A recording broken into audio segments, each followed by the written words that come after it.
And I now invite the distinguished representative of Canada to take the floor.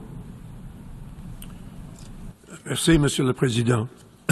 En 1947, l'Assemblée générale des Nations unies a adopté la résolution 181 et a convenu que la seule solution viable pour la paix au Moyen-Orient était la création de deux États.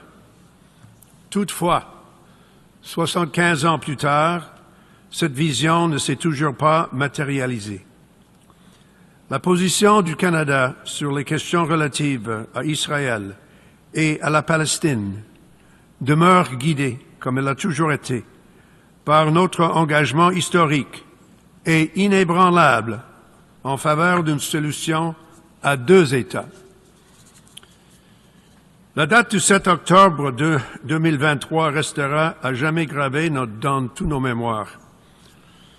Ce jour-là, le Hamas a tué plus de 1200 personnes, on a kidnappé plus de 240 et a commis des actes brutaux de violence sexuelle. Le Canada a condamné sans hésitation cette attaque du Hamas et demandé la libération des otages, ce qu'il continue de faire depuis lors. Et nous continuerons de demander que l'Assemblée générale prenne ses responsabilités pour faire face à cette attaque. Depuis le 7 octobre, des milliers de civils et de civils palestiniens ont été tués dans le conflit militaire qui a suivi cette journée tellement tragique.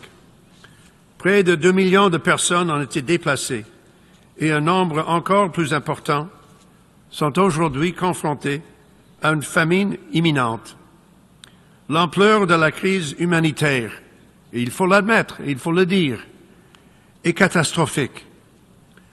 Le Canada déplore la perte de toutes ces vies et nous allons continuer tous nos efforts pour assurer que les droits des Israéliens et les Palestiniens soient protégés dans toutes nos activités et toute notre politique.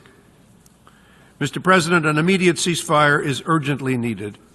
Hostages must be released. Rapid, safe, and unimpeded humanitarian relief must be provided to civilians.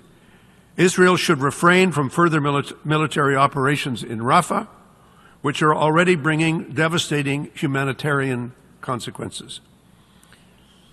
Canada's approach to this crisis and to this vote today is guided by three key principles. The first is that Israel has the right to exist and to defend itself in accordance with international law. Second, that the Palestinian people must be able to realize their right to self-determination. And third, that the protection of civilians everywhere, not just on both sides of this conflict, but in all conflicts everywhere, that protection is paramount and a strict requirement under international humanitarian law.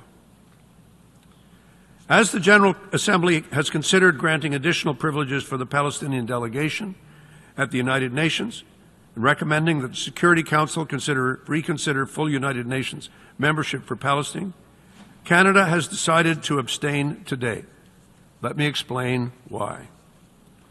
We agree with confirming the enhanced participation of Palestinian representatives in the UN, and I must say personally, I have appreciated the flexibility that the Palestinian delegation has shown in finalizing this resolution. We had good, fair, frank, and detailed discussions, and I think they have produced a better resolution as a result. But we still have concerns with this resolution despite best efforts, hence our abstention. It goes too far in determining that Palestinian statehood and a right to full membership has actually, on the ground, in reality, as opposed to in aspiration, that this has actually been achieved.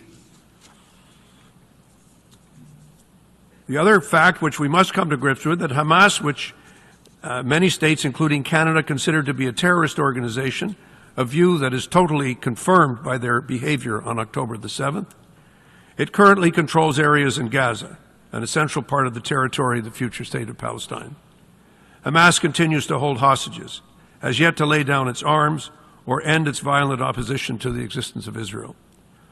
All Palestinians deserve to be led by a legitimate and representative government without the participation of a terrorist organization. At the same time, the Netanyahu government has made clear in its words and in its actions that it rejects the two-state solution.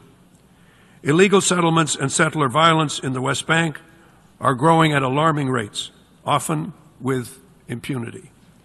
We believe there must be continued progress towards Palestinian self-determination, and we will not and cannot afford to give up. It is clear that we must urgently rebuild a credible path to achieving the two-state solution, one that gives hope to both Palestinians and Israelis that they may live side by side in peace, security, and dignity. That process cannot delay indefinitely the creation of a Palestinian state. Canada is prepared to recognize the state of Palestine at the time that is most conducive to lasting peace, and let me make it clear, not necessarily as the last step along that path. There is still work to be done, but Canada's commitment to the two-state solution, including recognition of the state of Palestine when it is appropriate, is very much there. We will also continue to support efforts towards peace and regional stability. We will maximize pressure on Hamas and the Iranian regime, including through sanctions. We will impose sanctions on extremist settlers. We will support strengthening the Palestinian Authority and the introduction of reforms to deliver for Palestinians. We are further committed to supporting the recovery and reconstruction of Gaza in the context of a sustainable peace. The solution also needs to be regional, and it also needs to include the full integration of Israel in the Middle East. Canada will continue working with the international community and will keep at the center of its efforts the need for long-term security guarantees for Israel, as well as the national aspirations of Palestinians. Together, we must redouble our efforts to fully realize the vision that was first articulated by the General Assembly in 1947. We owe it to the Israeli and Palestinian peoples who deserve a brighter future and a sustainable peace. Peace requires, above all, empathy. It requires an understanding of every nation's and every people's search for dignity and for recognition. Let's be very clear. There are many states which still today do not recognize the State of Israel. It has been a member nation of the United Nations since 1948. At the same time, it has taken us a long time to provide Palestinians with the recognition that they deserve to allow them to become a member of not only this organization, but of others.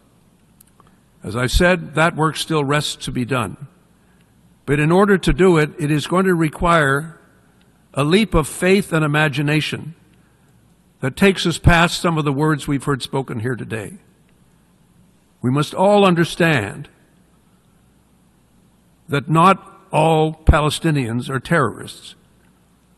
And it is important for us to understand that Israelis are a people whose deep suffering, confirmed today earlier in the week with the commemoration of Yom HaShoah, deserve their place as well. Thank you, Mr. President.